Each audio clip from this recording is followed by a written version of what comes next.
Welcome to the first and inaugural launch of the lifehackedvisors.com video cast, podcast, content cast, whatever cast characters Everything you want. cast. I'm Marcus Vanini. This is Stephen Parado. Hello. We're kicking tonight off, and the first one off, talking about assertiveness as a topic. I find this especially interesting place to start, and I'm going to take a step back and talk about the formation of Lifehack Advisors to begin with. I met Stephen, I'd say, about 6-7 months ago in Earth-Human Time Constructs, in this life form, in this vessel, we'll also say. And I'm a fairly well-traveled, worldly guy, entrepreneur, had a lot of ups and downs. And in meeting Stephen, he taught me, and he is in Earth years. I'm 42, 43, I always forget, but he's 26, and he'd read a lot of books that I'd read, but basically he taught me a lot in a very short amount of time and reminded me a lot of principles that I've gotten away from me. And so I know Stephen was wanting to focus on muse development, traveling the world, and doing other things. So I said, you really got to start something to bring people together and share knowledge, because you've done a lot for me in a short amount of time. And I know you can do a lot for others. And it turns out a lot of other people he was already helping. So we started this Lifehack Advisors to sort of put things in more digestible form on specific subjects and areas. And you'll meet some of the other people in the future, in future video and podcasts on different subjects. But it blows my mind to think that Stephen ever had a struggle with assertiveness, because I met him through our corporate work jobs, and he would be the last guy you would think ever had assertiveness problems. So I guess, is that a fair intro? Yeah, that works. So how would they give us a background on like what are specific things you struggled with? I think everybody, especially in their teen years and coming into their own, struggles with getting to know who they are, feeling confident in asserting that. But what was it for you, and why do you think you were different? Well, one moment that really sticks out for me is when I was about, I'd say, 8 years old. I think I was at McDonald's, and my mom, it was at a food court in the mall. And my mom said, oh, you could just order it by yourself. And she went and did something else.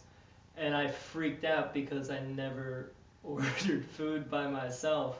So I just wanted small fries. So I went up, looked up at the guy, and said, can I have small fries? And in the most disempowered voice ever. And the guy just looks at me and goes, small fries, and laughs. And then I turned around and ran away crying and found my mom. So that really sticks out for me, how afraid I was just to order food, and then because that little laugh and that little snarky comment, it made me withdraw even more. Yeah, of course. Because I was a shy kid, I was quiet, and my mom helped me with so much. She usually did most things for me. So once the training wheels came off, I just freaked out and didn't know what to do. So would you say you're there today? I'm never there. How'd you make the journey? Give us some examples. Who were people that inspired you to change? What did you read? How'd you get from point A to point B? And there certainly have to be some other things. You gave me a little bit of background. You just with women, you had a lot of anxiety issues.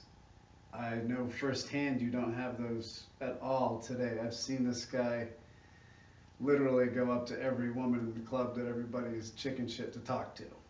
So, and I know there are a few guys out there that have that big of balls to just go talk to any woman, totally unfettered. So, Yeah. how'd you get from A to B? Alright, so that was a big issue too, the whole talking to women.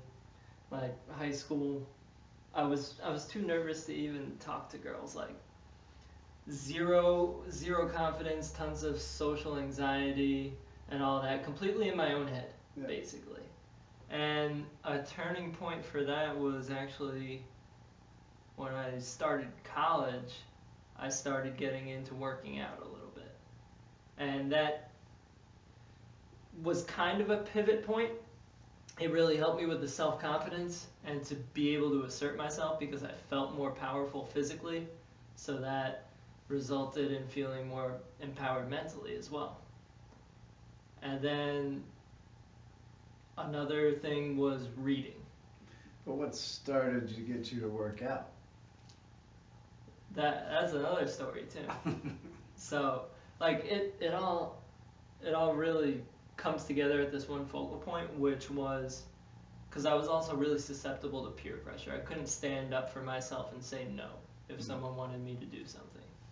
So I think it was my first semester of my sophomore year in college.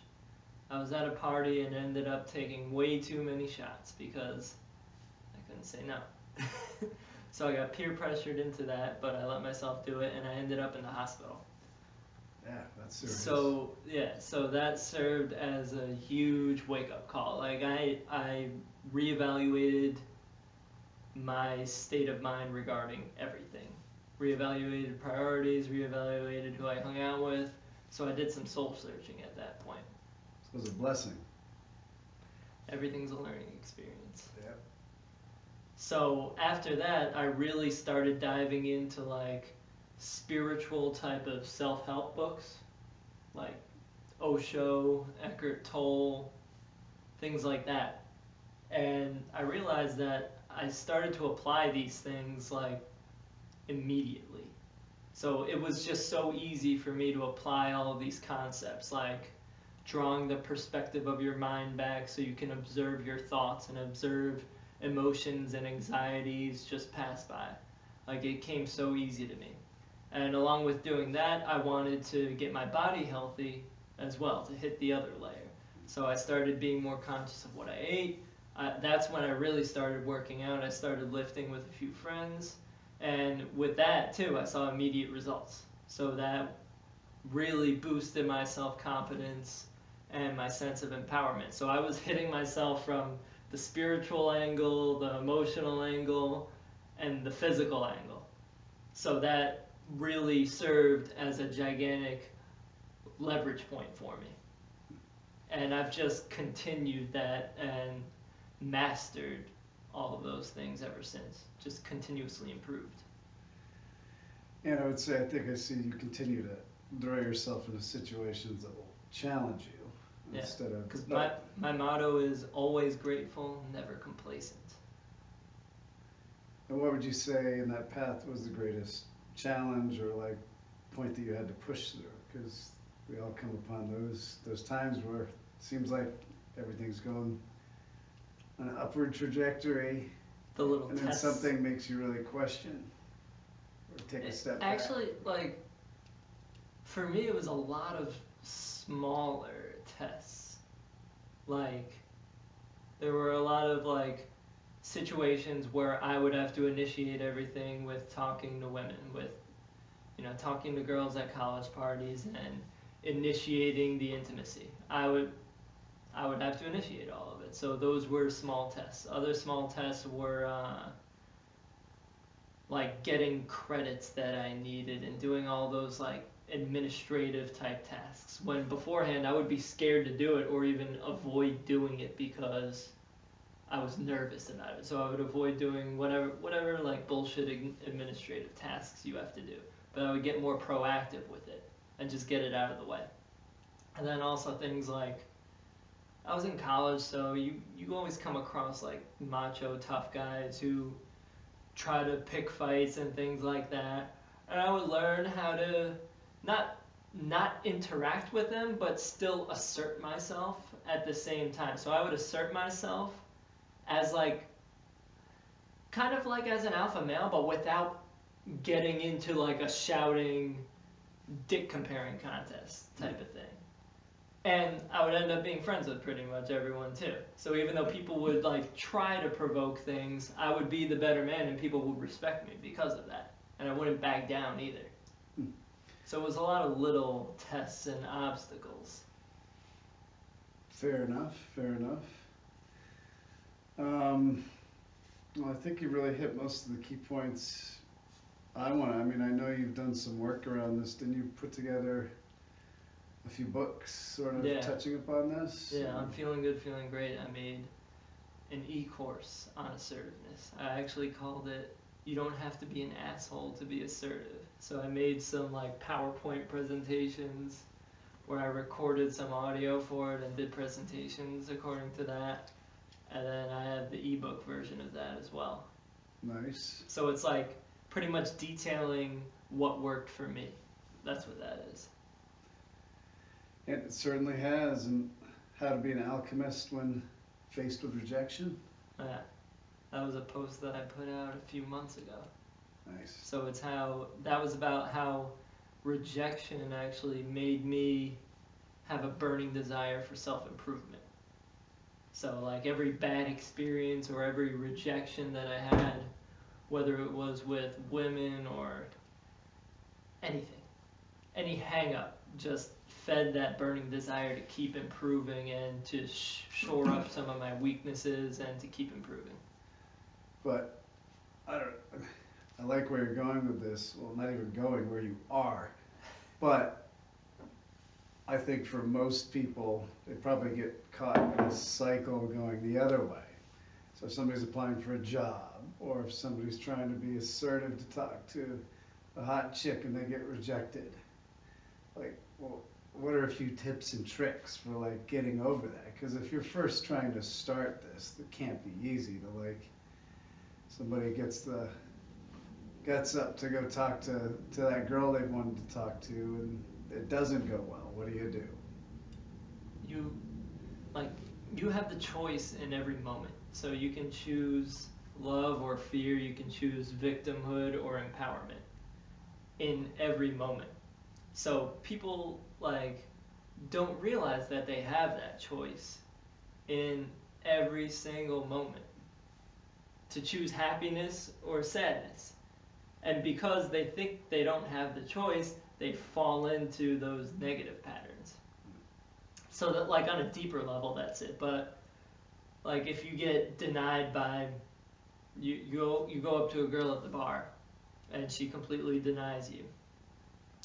First of all, you don't have to take it personally because whatever people do is a reflection of their own inner state. If she says something completely rude to you, that means she's probably not a nice person, or she's in a bad mood, or she's hurt somehow if she's hurling that kind of stuff out.